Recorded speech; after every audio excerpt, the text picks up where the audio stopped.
Hello, I'm Simon and welcome to our channel. So what is property flood resilience, or PFR? Well, it's a phrase that's been coined to describe a plethora of measures which are used to reduce the impact of flooding on a property. Now, it's split into two main areas. You've got resistance measures and resilience. So resistance measures are things that are likely to try and keep the water out of the property. Things like flood barriers or flood doors, self-closing air bricks, non-return valves to reduce the impact of sewer flooding, so sewers don't back up into the property.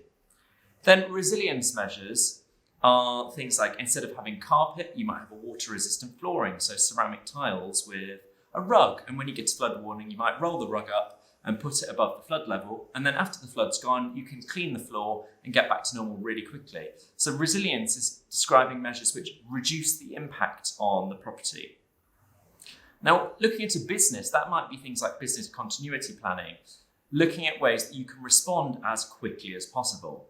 Now, resistance measures and resilience, they won't be the same for every property, and you might not be able to keep the water out of every property depending on the construction, the risk, the drainage, and even the client's use of the property. So it's really worthwhile working with a qualified flood risk surveyor to actually understand what is suitable for the property and the customer's needs.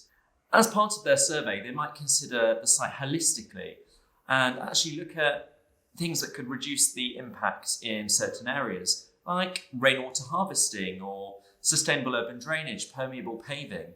You might have a doorway that has a downpipe next to it that causes localised flash flooding. And it might be that actually by considering something like a water butt, you can reduce the risk of flooding through that doorway.